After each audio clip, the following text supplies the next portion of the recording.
قرآن مجید فرقان حمید کی سورہ احزاب کی آیت نمبر 32 اور آیت نمبر 33، ان دو آیات کو میں نے آپ کے سامنے تلاوت کیا۔ بڑی اختصار کے ساتھ ان دو آیات کے مضمون کو صرف ہم آج سمجھنے کی کوشش کریں گے۔ 32 نمبر آیت میں اللہ پاک نے ڈائریکٹ جو مضمون شروع کیا وہ ازواج مطہرات، حضور نبی کریم علیہ السلام کی ازواج امہات المومنین سے مخاطب ہو کے خطاب کیا۔ 33 نمبر آیت شروع ہوئی، اس میں بھی اللہ پاک نے اس کا پہلے حصے میں اس آیت کے بھی ازواج مطہرات سے ڈائریکٹ گفتگو فرمائی، اور پھر عین اس آیت کے درمیان کے بعد والے حصے میں آیت تطہیر جس کو کہتے ہیں، اس میں اللہ پاک نے ازواج مطہرات کی بجائے وہ بھی اہل بیت مسکن تھیں، مگر اب اہل بیت میں سے کسی ایسے گروہ کا ذکر کیا جن کے لیے طہارت کاملہ کا اعلان فرمایا اور صیغہ بدل دیا پورا، اور اس کے بعد اگلی آیت نمبر 33 میں پلٹ کے اللہ نے پھر ازواج مطہرات سے خطاب شروع کیا۔ تو پہلے بھی ازواج مطہرات، بعد میں بھی ازواج مطہرات، بیچ میں آیت تطہیر سینٹر میں رکھی۔ اس کی کیا وجہ ہے؟ اس ترتیب کو کیوں رکھا گیا؟ اور آیت تطہیر میں بالخصوص ان سے کون سی ذاتیں مراد ہیں، اس کو ہم ایک تو سمجھیں گے، اور ایک اگر وقت ملا سر 2-4 منٹ تو ہم آیت نمبر 35 میں ایک قرآن مجید کا ایک اور مضمون بڑا زبردست ہے، اس پہ بھی تھوڑی سی کوشش کریں گے بات ہو جائے، کیونکہ پورے قرآن مجید میں اللہ کریم نے خواتین اسلام کو نا زیادہ جگہوں پر الگ کوئی حکم نہیں دیا، مردوں کو حکم دیا، خواتین کو اس میں داخل کر دیا۔ پورے قرآن مجید میں اللہ پاک نے ایک مقام پہ بھی نہیں کہا یا ایھا الذین آمنات، کوئی خطاب خواتین سے نہیں ہے، یا ایھا الذین آمنوا مذکر کا صیغہ ہے۔ نماز کا حکم آیا، پورے قرآن مجید میں بھی ایک جگہ پہ بھی فیمیلز کے ساتھ اللہ نے ڈائریکٹ خطاب نہیں کیا۔ اس لیے خواتین ایک دفعہ حضور علیہ السلام کی بارگاہ میں صحابیات حاضر ہوں گی، حضور ہمارے لیے تو کوئی حکم ہی نہیں ہے، اللہ نے ہر جگہ تو مردوں کو مخاطب کیا ہے، زکوٰۃ تم دو، نماز تم پڑھو، حج تم کرو، روزے تم رکھو۔ امام الانبیاء علیہ السلام کی بارگاہ میں جب صحابیات آئیں، حضور کے در پہ کوئی بھی آ جائے تو خالی نہیں لوٹتا۔ ابھی صحابیات پلٹ کے نہیں کی، اللہ نے جبریل بھیج دیا، اور یہ آیت نمبر 35 بھیجی اسی کی صورت کی، جس میں پھر سارے چیزوں کو اللہ پاک نے نا مذکر اور مؤنث دونوں کو ملایا۔ وہ چلے میں پہلے پڑھ دیتا ہوں، بسم اللہ الرحمن الرحیم۔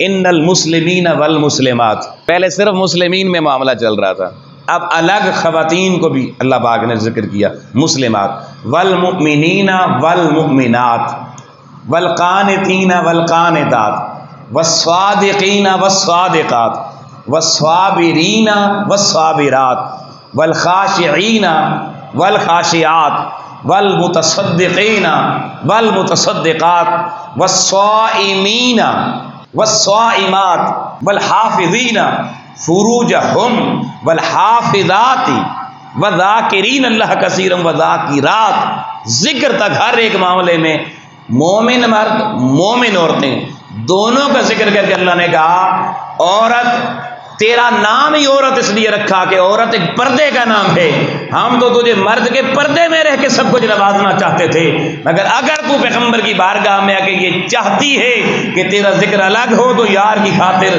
یار کے در کی حاضری کی خاطر تمہارا ذکر الگ بھی کر دیتے۔ یہ خواتین کو بھی ایک عزت اور احترام کی الگ سبجیکٹ دے دی، لیکن جو جہاں سے ہم مضمون شروع کر رہے ہیں نا، وہاں خواتین کا وہ پہلو شروع کیا گیا ہے جس میں خاتون پردے میں اچھی لگتی ہے، اور اللہ پاک نے عام خواتین کو نہیں، ان خواتین کو مخاطب کیا جن کو پوری مومنوں کی مائیں کہا، تاکہ باقی خواتین کو سمجھ آئیں اگر وہ جو ہم سب کی مائیں ہیں ان کے لیے اللہ کی مرضی اور رضا اور احکام کیا ہیں، تو پھر ہمارے لیے بدرجہ اولا وہ احکام کتنے اعلیٰ ہوں گے، ہمیں اس پہ کتنا عمل کرنا ہوگا۔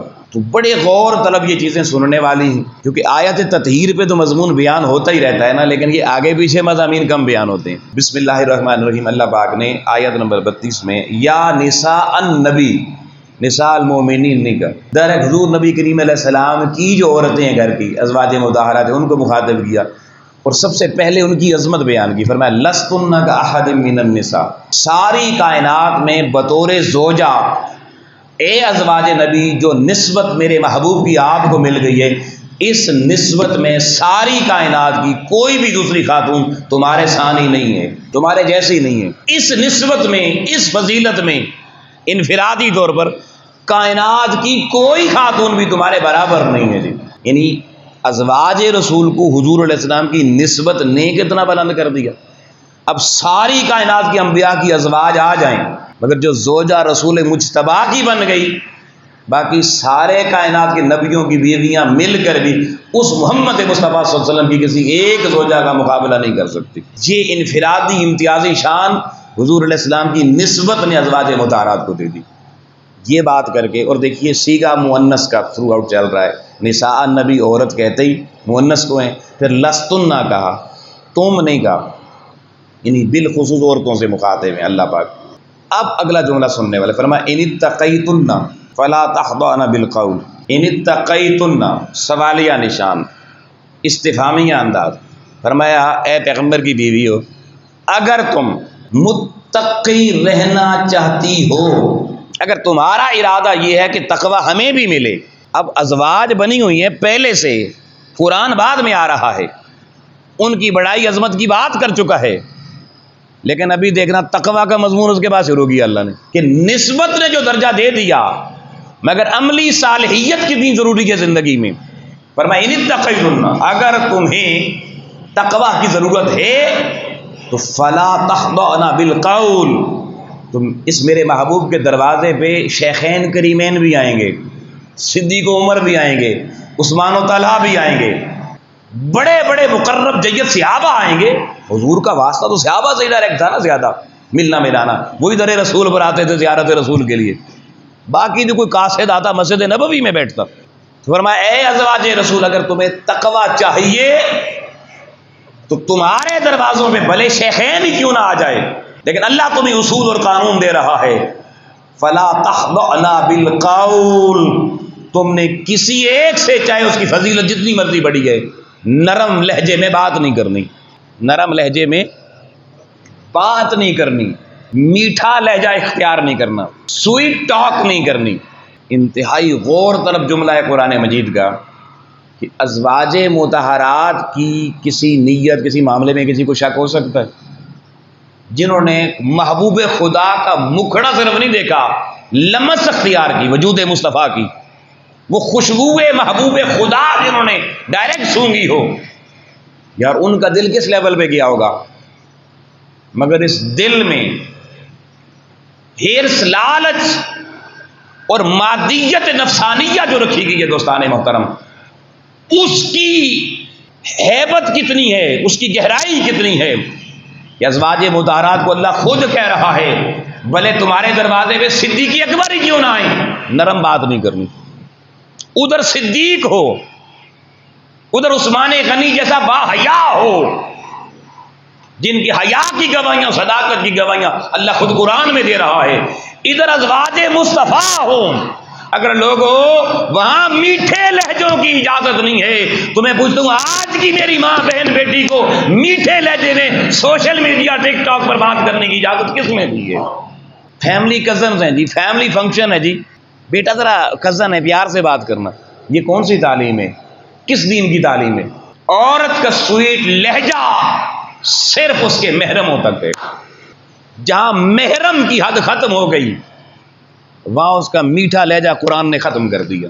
اگر میرے محبوب کی زوجہ کو اس کی اجازت نہیں ہے تو اس زوجہ کی اطاعت کرنے والی بات کی کسی امتی کو یہ اجازت قیامت تک نہیں مل سکتی۔ بات کرنے سے منع نہیں کیا تھا کہ قرآن مجید نے، بات کریں، ضرورت کی اگر کوئی بات کرنی ہے، غیر ضروری نہیں کرنی پھر بھی، لیکن لہجہ سخت رکھنا ہے۔ فَيَطْمَعَ الَّذِي، کہیں تمہارے اندر طمع نہ آ جائے، لالچ نہ آ جائے، نفسانی خواہشات نہ جاگ اٹھیں۔ کون سی جی؟ فی قلب ہی، نفسانی خواہش کہاں سے جاگے گی؟ یا نفس ہی کی بات نہیں کی، فی قلب ہی، کہیں دل کسی طرف مائل نہ ہو جائے کسی نامحرم کی طرف، اور وہ مائل ہوگا تو کیا ہوگا دل میں؟ قرآن مجید کا لفظ ہے مرضن، وہ قلب مریض بن جائے گا، قلب مریض بن جائے گا۔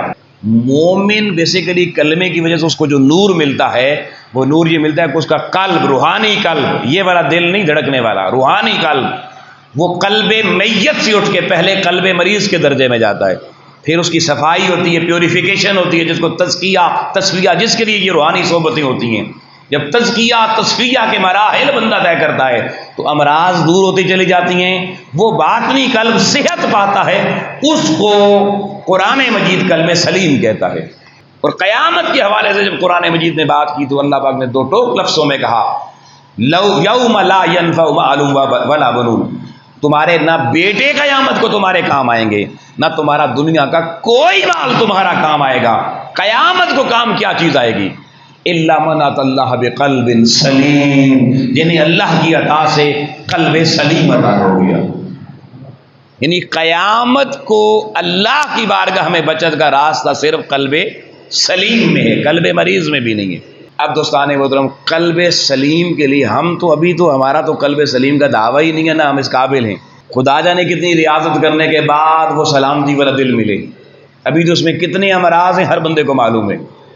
لیکن جو میری مائیں بہنیں بیٹیاں ہیں ہمارے گھروں میں یہاں موجود ہیں، ان سے سوال یہ ہے کہ ان میں سے کسی کا دعویٰ ہے قلب سلیم کا تو بتائے، اور اگر ابھی قلب سلیم نہیں قلب مریض پر ہیں، اب اگر ہیلو ہائے 2 گھنٹے کی کالز، کزنز ہیں، شادیاں ہیں، سافٹ اسپوکن ہونا چاہیے، تو کیا خیال ہے وہ قلب مریض رہے گا یا وصال فرما جائے، وفات ہو جائے گی اس؟ اگر قلب ہی مردہ ہو گیا، آپ نمازیں پڑھتے رہیں، آپ تسبیح پڑھتے رہیں، یہ نہیں یہاں اللہ پاک نے دیکھیے یہ آپ جا کے گھر میں پڑھ لیجیے، اس میں اللہ نے نہیں کہا کہ اگر تم نے نرم لہجے میں بات کی بعد میں نماز پڑھنا میں دل زندہ کر دوں گا، نہیں، رات کو تہجد پڑھ لینا چلے میں دل زندہ کر دوں گا، 3 روزے رکھ لینا کفارے کے چلیں جی میں دل زندہ کر دوں گا، نہیں، کوئی چیز نہیں بتائی۔ اس پہ اللہ پاک نے کوئی مزید کلام نہیں کیا، بس ایک ہی شرط رکھی، نہیں میٹھا بول نہیں بولنا۔ اپنی بیٹیوں کو بچپن میں یہ تربیت ہمیں دینی ہوگی، اپنی بہنوں کو یہ بات سمجھانی ہوگی، یہ ہے تعلیمات اسلام۔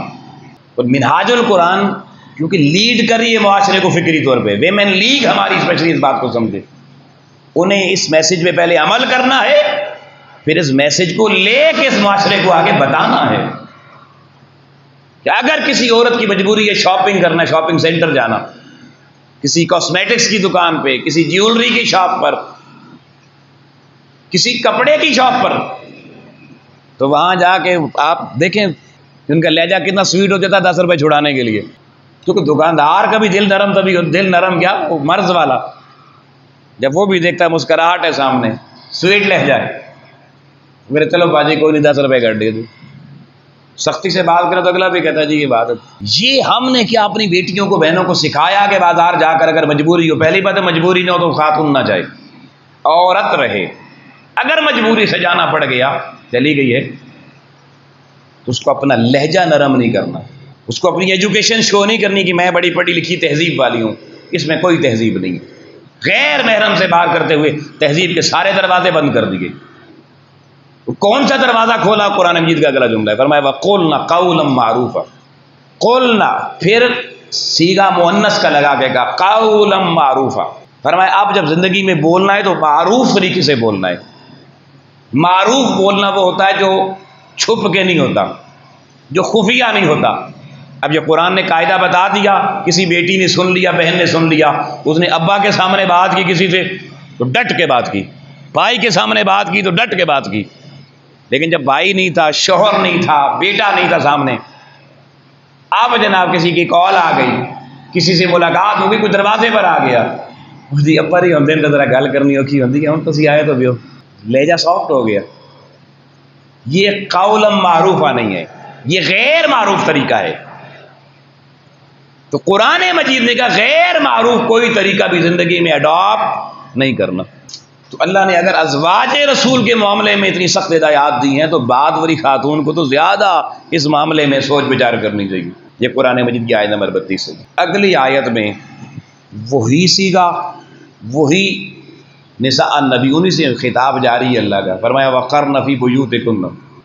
اب اگر پیغمبر سے تعلق ہوا اور پیغمبر سے گھر سے تعلق ہوا تو ہم اپنے گھر کا ماحول وہ بنائیں گے۔ اللہ نے پیغمبر کو ڈائریکٹ انسٹرکشن دی ہے ان کے گھر والوں کو، گھر والیوں کو، کہ اپنے گھر میں ٹھہری رہو بغیر ضرورت دینیہ اور حاجات اصلیہ کے، تمہیں گھر سے باہر جانے کی اجازت نہیں ہے۔ آج گھومنے جا رہے ہیں، ایک گھومنا ایک اس الگ چیز ہے، اس کا پرسپیکٹیو ہے، یہ جو بازار والا گھومنا ہوتا ہے، 10 بندوں سے بات چیت کریں گے، ادھر ادھر کے نظارے دیکھیں گے، گھوم پھر جائیں گے، نہیں، وقرن فی بیوتکن، گھروں میں ٹھہری رہو۔ ہمارے یہاں فوراً مثال دیتے جی حضرت ام المؤمنین خدیجہ الکبریٰ جی بڑی تاجرہ تھی جی، بھائی وہ تاجرہ تھیں مگر زوجہ رسول بننے کے بعد، اسلام کی تعلیمات آنے کے بعد انہوں نے کس بازار میں تجارت کی، مجھے یہ بتانا۔ انہوں نے زندگیاں پلٹ ڈالی قرآن جیسی آیا۔ اگر ازواج رسول کو یہ حکم ہے جن کی تربیت رسول خدا ڈائریکٹ خود کر رہے ہیں، صحبت مصطفیٰ میں جن کی تربیت ہو رہی ہے، اگر ان کو کہا کہ گھروں میں ٹھہری رہو، باہر جاؤ گی تو فتنہ ہو سکتا ہے، تو آج کی ماں بہن بیٹی یہ کہے جی میرے اوپر جبر ہو رہا ہے، جی مجھے گھر میں بند کر کے رکھا ہوا ہے، وہی آپ کا درجہ ازواج رسول سے بھی کو بڑھ گیا ہے، معاذ اللہ۔ بلا تبرجن تبرج الجاہلیہ۔ اب اس جملے کا صرف ترجمہ کروں گا کیونکہ اس پہ پھر اگر گفتگو شروع ہوگی تو یہ بہت لانگ چلی جائے گی۔ فرمایا جاہلوں جیسا میک اپ، بناؤ سنگھار تمہیں کرنے کی اجازت نہیں ہے۔ لا تبرجن تبرج الجاہلیہ۔ اس پہ پھر تعلیمات رسول کریم کی کہ عورت اگر بننا سنورنا چاہے اس کا بھی ایک میدان ہے، اور وہ صرف اس کے شوہر تک محدود ہے۔ باپ کے لیے نہیں سنور سکتی، بھائی کے لیے نہیں سنور سکتی، تبرج نہیں کر سکتی، بیٹے کے لیے تبرج نہیں کر سکتی حالانکہ وہ محرم ہے، فقط شوہر۔ اب اس میں ہمارے گھروں میں کیا ہو رہا ہے یہ کبھی موقع ملا تو اس میں ہم بات تفصیل سے کریں گے، لیکن قرآن کی تعلیمات بہرحال میں نے آپ کے سامنے پڑھ کے سنا دی۔ اب اسی سیکھے میں کہا اقیموا الصلاۃ۔ اب یہاں انہیں بھی کہا جیسے مومن پہلے کہہ کہ جنرلائز پیٹرن میں کہا تھا نماز پڑھنے کا، اب کہا خواتین کے لیے بھی نماز الگ سے مؤنث کے صیغے کے ساتھ اتنی ہی ضروری ہے جتنی مردوں کے لیے۔ نماز میں کوئی کمی نہ رہے اور اس کو قائم رکھنا ہے، کبھی کبھی نہیں پڑھنا۔ وآتین الزکوٰۃ، یہ جملہ بہت خاص ہے، اس کی بھی وضاحت کا وقت نہیں ہے مگر دو تین جملے ضرور کہوں گا۔ آپ دیکھیے یہاں سے ایک نیا تصور آپ کے سامنے آئے گا۔ ہماری جو کچھ کانسپریسی تھیریز ہیں ہمارے اندر، ذہنوں میں بڑے سوالات پیدا ہوتے ہیں کہ عورت نے جب گھر میں رہنا ہے، اسلام نے پابندی لگا دی ہے جی، تو زکوٰۃ کا حکم کیوں آیا؟ زکوٰۃ تو وہ دے گا جس نے مال کمایا پھر اتنا بچایا کہ صاحب نصاب بن گیا۔ تو یہاں تو قرآن مجید سے دلیل دی جاتی ہے جی اقیموا الصلاۃ کہا، آتین الزکوٰۃ کہا، تو خواتین اس جملے کو لے کر آتی ہیں میدان میں، وہ کہتی ہیں جی ہمیں بھی زکوٰۃ کا حکم ہے، ہم کمائیں گی، بچت کریں گی، صاحب نصاب بنیں گی تب زکوٰۃ دیں گی نا۔ اگر یہ دروازہ ہی بند ہوتا تو قرآن مجید ہمیں زکوٰۃ کا حکم کیوں دیتا؟ دوستان محترم، خواتین اس باب میں قرآن مجید کی غلط اگر تشریح نکالتی ہیں تو وہ گنہگار ہوتی ہیں۔ پھر اگر کسی کا شوہر فوت ہو جائے، پیچھے اس کا جتنا پیسہ، اس کے بچے ساروں کی وارث تو مین ان کی ماں ہوتی ہے، اس کے پاس وہ سارا کچھ آ جائے گا، اب زکوٰۃ کس نے دینی ہے؟ تو یہ بہت سی جہتیں دین میں ایسی ہیں جہاں خاتون کے پاس مال آتا ہے اور اس سے ہٹ کے ہر مرد کے لیے حکم دیا گیا کہ اپنی گھر والی کو ہر مہینے بغیر اس کی ضرورت کے بھی اس کو خرچہ دو، پاکٹ منی دو۔ اور پاکٹ منی ایسے نہیں کہ کسی بچے کو جیسے دی جاتی ہے کہ 10 روپے لے لو 50 روپے لے لو، نہیں، معقول۔ اور اکثر خواتین خرچ کے معاملے میں بڑا ہاتھ کھینچ کے رکھتی ہیں۔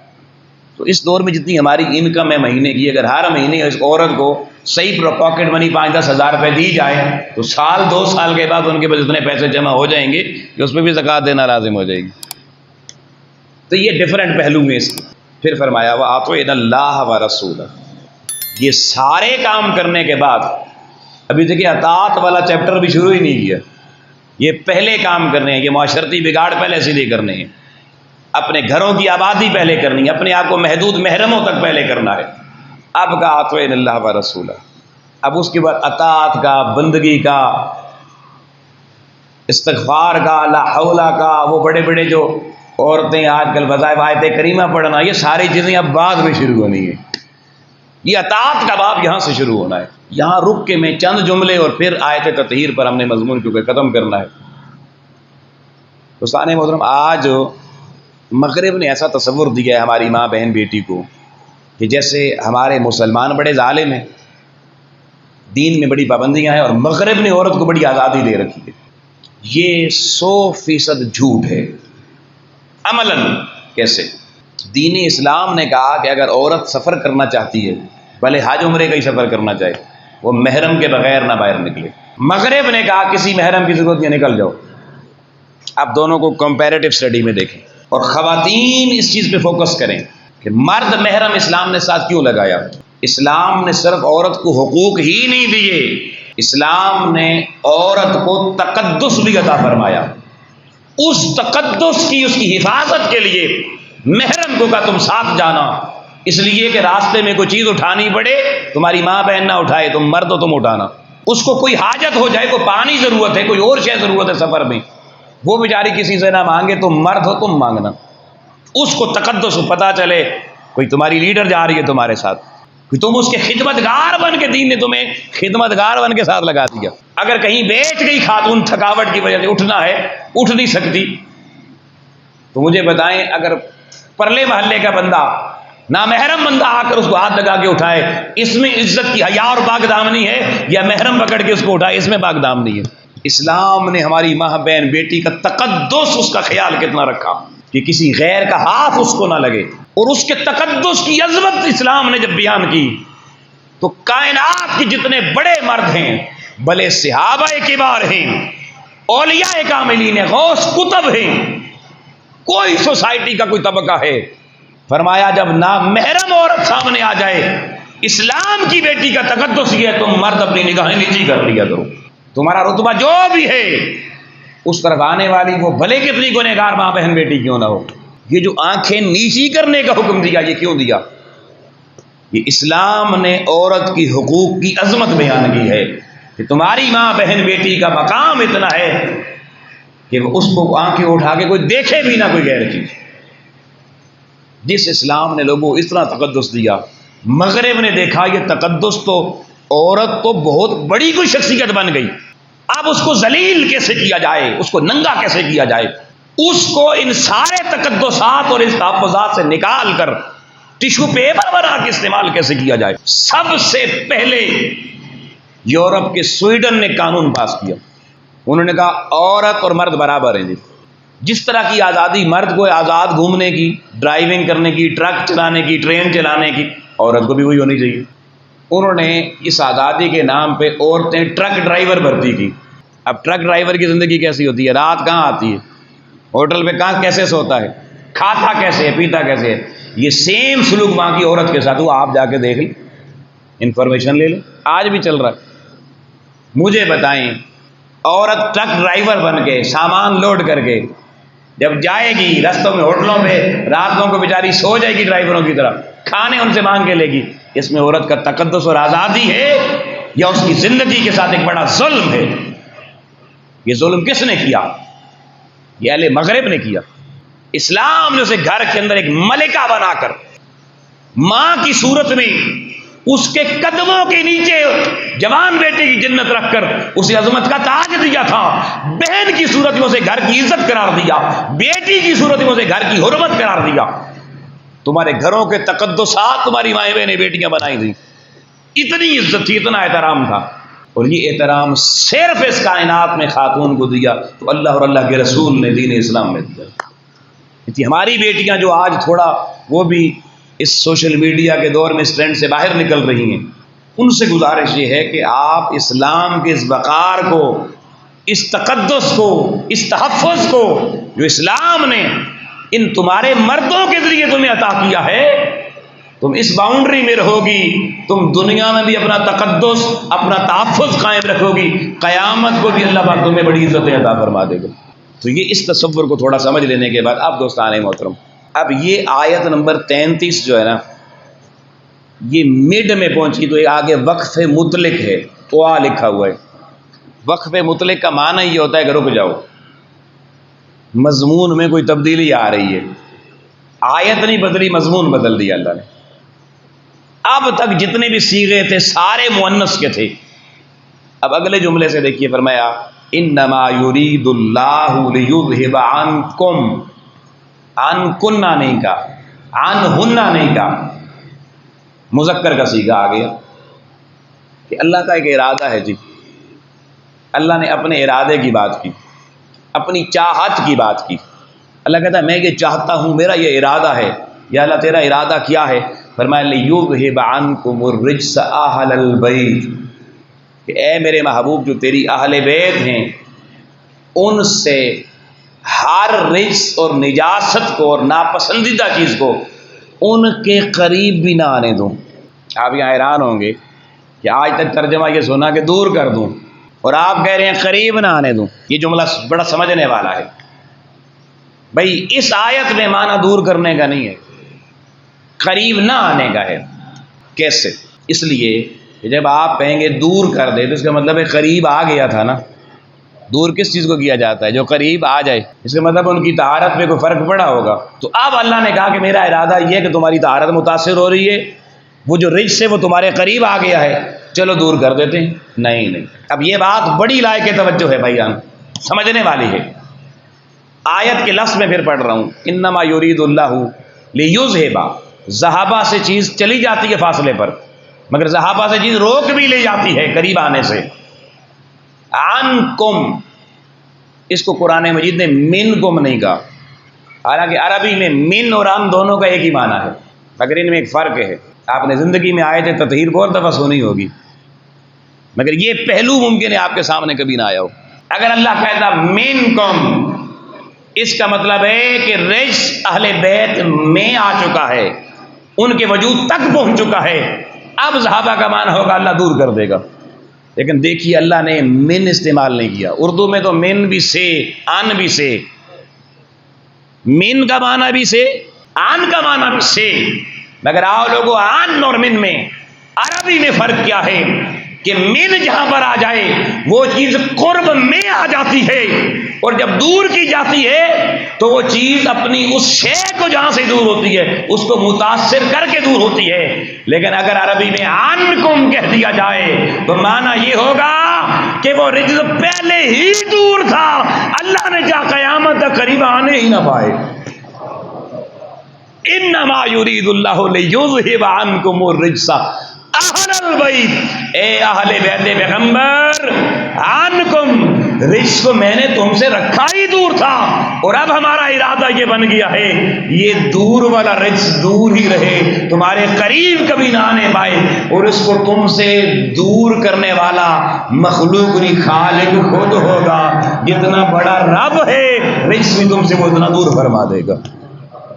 تو رجس دور ہو گیا، دور تھا اہل بیت پیغمبر سے، اور ہمیشہ کے لیے دور فرما دیا گیا، یعنی اب اس کے کئی پلٹ کے مستقبل میں بھی ان اہل بیت کی ہستیوں کے قریب آنے کے کوئی چانسز نہ رہے۔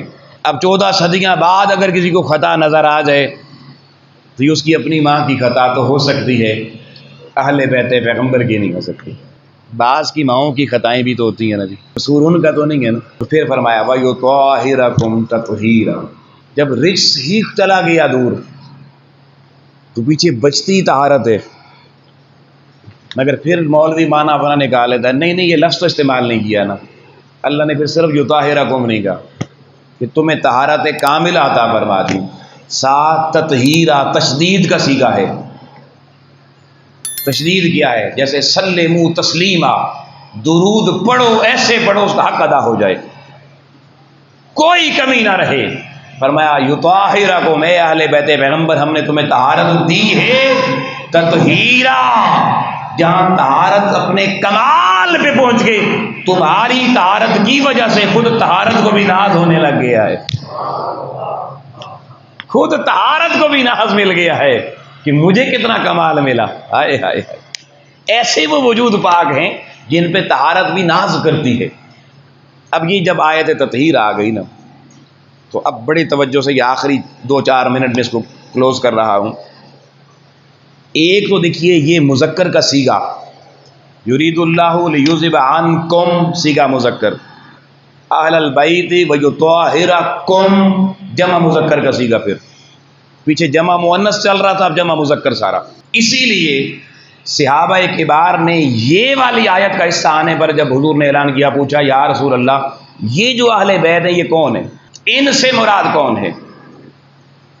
تو اس میں 4 طرح کی الگ روایات موجود ہیں، ان کی ڈیٹیل کا وقت نہیں، میں ان کو سم اپ کر کے صرف سمرائز کر کے آپ کے سامنے رکھ رہا ہوں۔ ایک روایت صحیح مسلم شریف کی جس کو قبلہ حضور نے، قائد محترم نے، حضور شیخ الاسلام نے منہاج السوی میں صفحہ نمبر 606 یا 7 پر بیان کیا ہے، ام المؤمنین سیدہ عائشہ رضی اللہ تعالیٰ عنہ راویہ، اور اسی چیپٹر میں آگے مسلم شریف کی حدیث ہیں جس میں حضرت ام سلمہ رضی اللہ تعالیٰ عنہ سے بھی روایت موجود ہے کہ فجر کا وقت ہے، حضور علیہ السلام نماز پڑھا کے آئے، سردیوں کا موسم ہے، آقا علیہ السلام نے ایک یمنی چادر لی، حدیث کے لفظ ہیں وعلیہ مرط مرحل، جس کے اوپر اونٹوں کے نقش و نگار بنے ہوئے تھے، آقا علیہ السلام اپنے در دولت کے صحن مبارک میں تشریف فرما ہو گئے۔ حضرت ام سلمہ سے فرمایا دروازے سے کسی کو اندر نہیں آنے دینا، کسی کو جو کسی ہوگا وہ اندر نہیں آئے گا۔ حضرت ام سلمہ کہتی ہیں اتنے میں سیدہ بطول زہرا تشریف لے آئیں، انہیں تو میں نہیں منع کر سکتی تھی کیونکہ وہ کسی میں نہیں تھی، سیدھا آئیں فادخلھا، حضور علیہ السلام نے اپنی چادر مبارک میں انہیں داخل فرما لیا۔ فرمایا پھر ان کے ساتھ ہی حضرت مولا کائنات علی المرتضیٰ تھے، انہیں بھی میں کیسے روک سکتی تھی، وہ بھی آئے فادخلھا معہ، حضور نے انہیں بھی اپنے ساتھ داخل کر لیا۔ پھر فرمایا ثم جاء الحسن، پھر امام حسن علیہ السلام تشریف لے آئے۔ ام سلمہ کہتی ہیں میں یہاں بھی نہیں کچھ کہہ سکتی تھی، وہ بھی آئے، وہ بھی چادر میں حضور نے داخل فرما لیا۔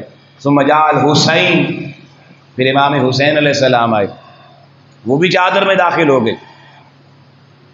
یہ ام سلمہ کی روایت ہے کہ میری ڈیوٹی حضور نے لگائی کہ کسی کو اندر نہیں آنے دینا، مگر یہ چار برگزیدہ شخصیات آئیں، میں نہ روک سکی، اور حضور نے جو چادر مرخل والی چادر تھی، مرخل کیا ہے؟ محدثین نے لکھا والمرحل الذی قد نقش فیہ تصاویر الرحال، جس پہ رحال کے کجاوے اونٹوں کے بنے ہوتے ہیں، اس چادر میں داخل فرما لیا ان چاروں کو۔ اور حضرت ام المؤمنین عائشہ صدیقہ رضی اللہ تعالیٰ عنہ کی روایت کے الفاظ دیکھیے، وہ فرماتی ہے خرج النبی صلی اللہ علیہ وسلم غداۃ، صبح صبح حضور علیہ السلام کمرے سے باہر نکل کے صحن میں بیٹھ گئے، چادر اس لیے لی یمنی چادر کہ سردی کا موسم تھا، اور حسنین بہت چھوٹے بچے تھے۔ تو فرماتے ہیں سب سے پہلے حضرت عائشہ کی روایت کے مطابق حضرت امام حسن تشریف لائے، آقا علیہ السلام نے چادر میں داخل فرمایا، پھر حضرت امام حسین آئے۔ یہاں حدیث کا ایک جملہ بڑا زبردست جملہ ہے، بعد میں سیدہ بطول زہرا امی ہیں ان کی، وہ آتی ہیں ادخلھا، حضور نے انہیں خود چادر میں داخل فرمایا، وہ خود داخل نہیں ہوئی، مولا علی آئے فادخلھا، حدیث کے لفظ ہیں حضرت عائشہ کی روایت میں حضور نے خود داخل فرمایا۔ مگر ان چاروں میں سے ایک شخصیت ایسی ہے لوگوں جس کو ہم سیدنا امام حسین کہتے ہیں، حدیث کے لفظ امام مسلم نے لکھی ہیں، ام المؤمنین سیدہ عائشہ کی روایت کرتا لفظ ہیں، وہ کہتی ہے جب حسین آئے حضور نے داخل نہیں فرمایا، ودخل معہ، حسین آئے بغیر رکے حضور کی چادر میں خود ہی داخل ہو گئے۔ پتہ چلا مین اہتمام چادر کا جس کے لیے تھا اس کو اجازت کی ضرورت نہیں تھی، باقیوں نے بھی آنا تھا مگر وہ اجازت طلب کر کے حضور نے داخل فرمایا، مگر میرے مولا حسین آتے ہیں، داخلہ کے لفظ ہیں، ادخلہ کے لفظ نہیں ہیں، وہ خود ہی داخل ہو گئے۔ جب یہ چار حضور پہلے موجود ہیں، یہ چار برگزیدہ شخصیات اہل بیت ولادت میں سے تین ہیں، جن کی ولادت حضور کے گھر میں ہو ان کو اہل بیت ولادت کہتے ہیں، اور اہل بیت نسب میں سے ایک ہے مولا کائنات علی کرم اللہ وجہ الکریم۔ اب یہ جب شخصیات داخل ہو گئیں، حضرت ام سلمہ بھی کہتی ہیں، حضرت عائشہ دو ازواج مطہرات کی گواہی ہے جی، مضمون بھی آگے پیچھے ازواج مطہرات کا، اور بیچ میں آیت تطہیر کو لا کے انہی دو ازواج مطہرات نے اس حدیث کو روایت کیا ہے۔ وہ بیان فرماتی ہیں کہ اس وقت اس سے پہلے جبریل نہیں آیا تھا، اس سے پہلے باقی آیات آ گئی تھی، یہ والا انما یرید اللہ والا یہ حصہ آیت کا جب چادر میں یہ 5 تن اکٹھے ہو گئے تب امام الانبیاء علیہ السلام نے کہا انما یرید اللہ لیذھب عنکم الرجس اہل البیت ویطہرکم تطہیرا۔ حضرت ام سلمہ کہتی ہیں ہمارے کانوں نے سنا آیت کا یہ حصہ، میں بھاگتی ہوں حضور کے قریب چلی گئی، میں نے کہا یا رسول اللہ میں بھی شامل ہوں، میں بھی شامل ہوں۔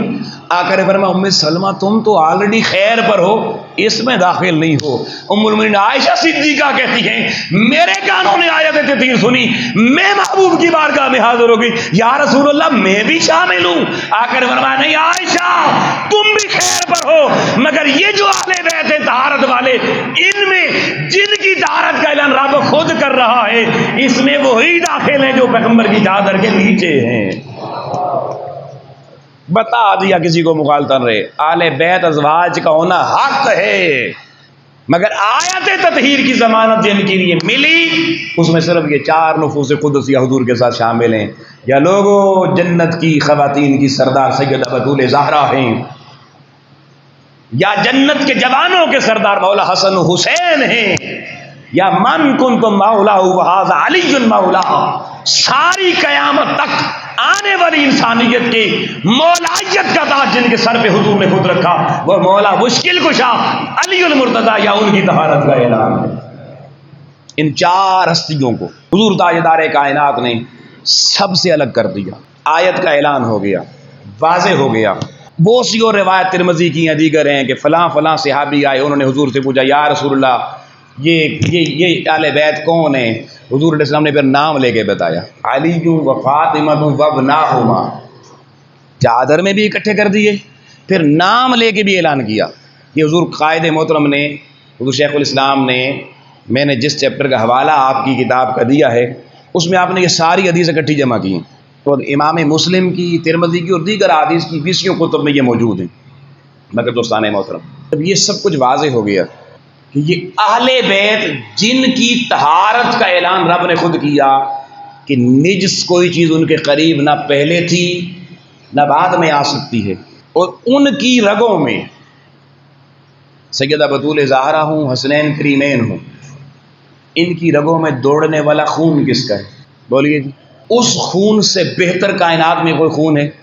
اور پھر جن کو حضور نے خود بھی کہا لحموں کا لحمی، جسموں کا جسمی، دموں کا دمی، تمہاری بوٹیاں تمہاری نہیں میری ہیں، تمہارا خون تمہارا نہیں میرا ہے، تمہارا وجود تمہارا نہیں میرا ہے، الحسن والحسین منی وانا منہ، العلی منی وانا من العلی، لازم اور ملزوم قرار دیا۔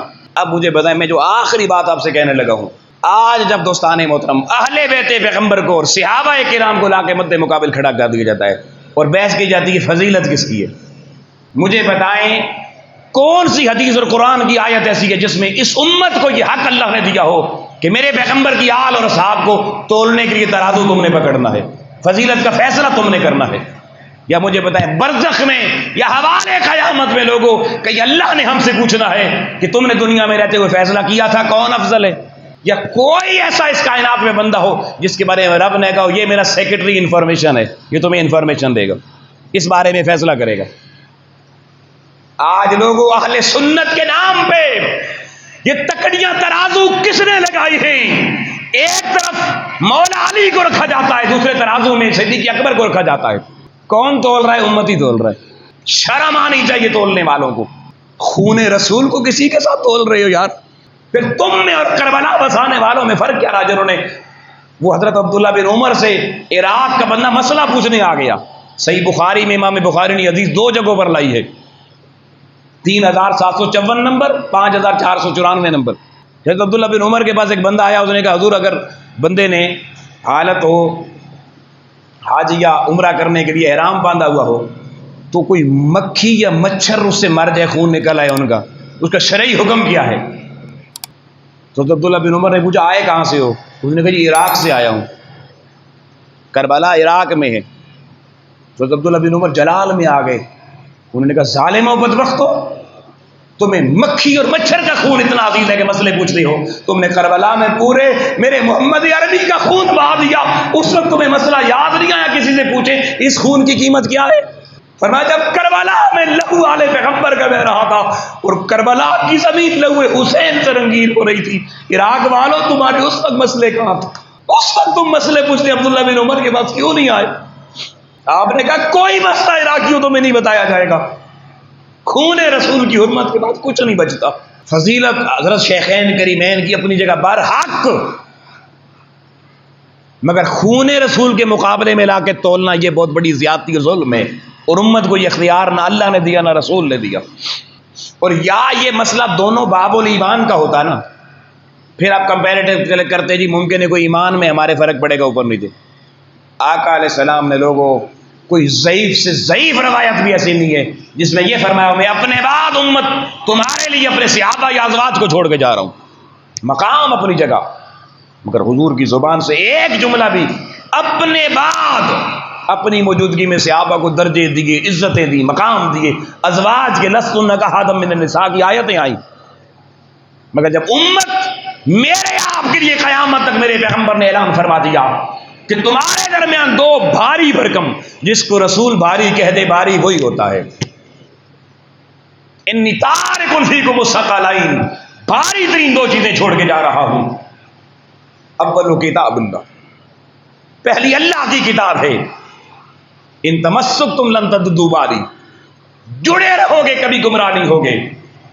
اور فرمایا دوسرا وعطرتی اہل بیتی، اور اپنی اہل بیت چھوڑ کے جا رہا ہوں. اور جب عطرت کا لفظ آ جائے محدثین کا اتفاق ہے اس سے کہ چار ہستیاں مراد ہوتی ہیں، حسنین کریمین، ان کی والدہ اور ان کے والد. اور پھر مسلم شریف کی حدیث میں وہ جملہ ام المؤمنین کی روایت میں موجود ہے، حضور نے 3 دفعہ پلٹ کے صحابہ کے مجمع میں کہا اذکرکم اللہ فی اہل بیتی، میں تمہیں اللہ کی یاد دلاتا ہوں اپنی اہل بیت کے معاملے میں. صحابہ کے متعلق تو یہ جملہ نہیں کہا مگر اپنی اہل بیت. اور پھر حضور نے قیامت تک کے لیے ایک اپنی زبان اقدس سے قانون پیش کر دیا، اور اس قانون میں امام الانبیاء علیہ السلام نے صرف 2 شہزادوں کو رکھا، حسن و حسین علیہ السلام کو، اور کہا، اور اس پہ 51 طرق حضور شیخ الاسلام کہتے ہیں حدیث کے ہم نے جمع کر رکھے ہیں. جملہ کیا ہے کہ حضور علیہ السلام نے کیٹیگوریکلی فائنل ڈیسیژن دیا تاکہ امت کبھی مغالطے میں نہ پڑے کہ من اذاہما فقد اذانی، ان دونوں میں سے کسی ایک کو بھی جس نے تکلیف دی، ان کا دل دکھایا، اس نے ان کا نہیں، میں محمد مصطفیٰ کا دل دکھایا. اور جس نے میرا دل دکھایا اس نے میرے رب کو دکھایا.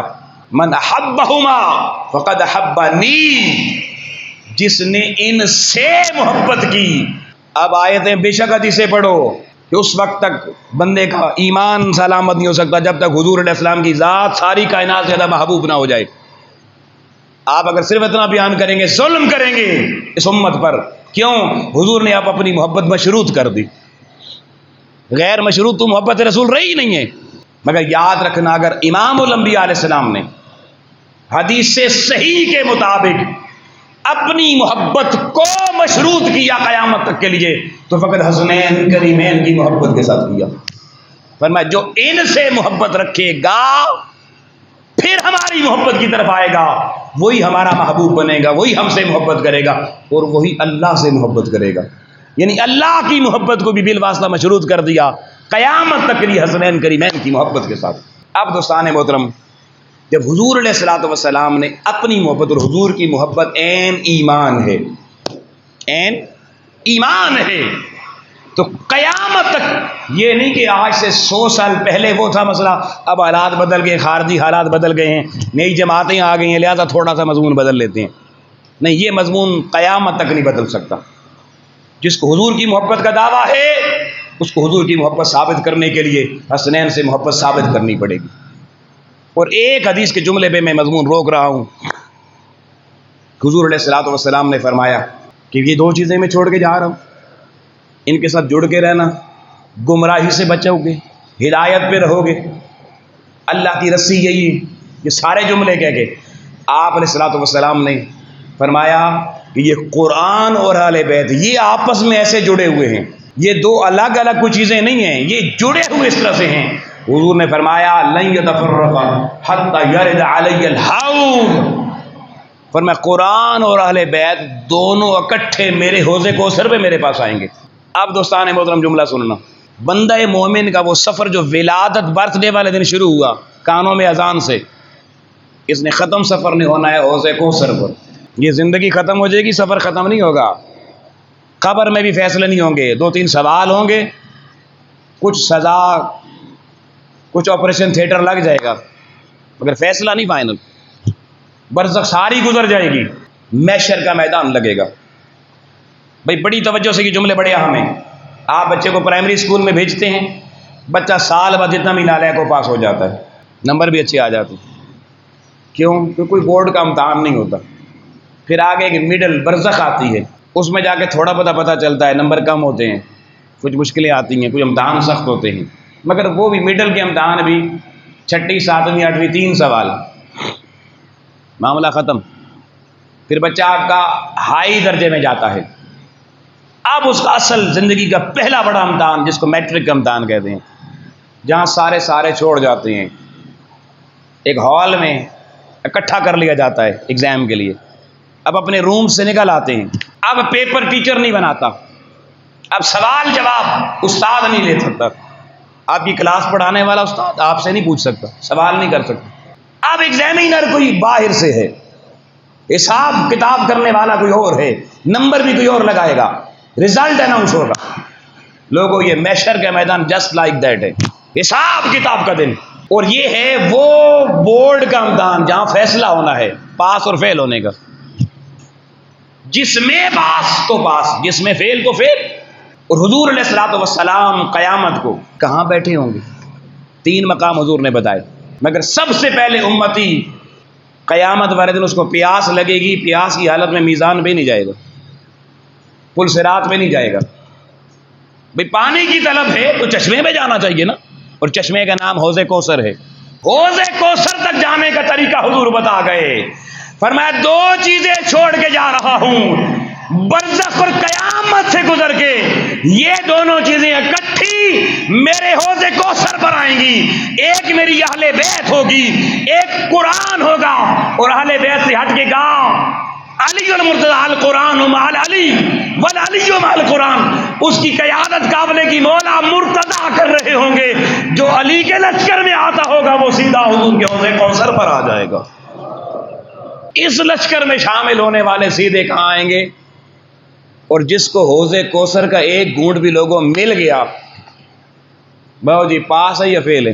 حضور کے ہاتھوں سے جام قیامت کو مل گیا، کیا خیال ہے؟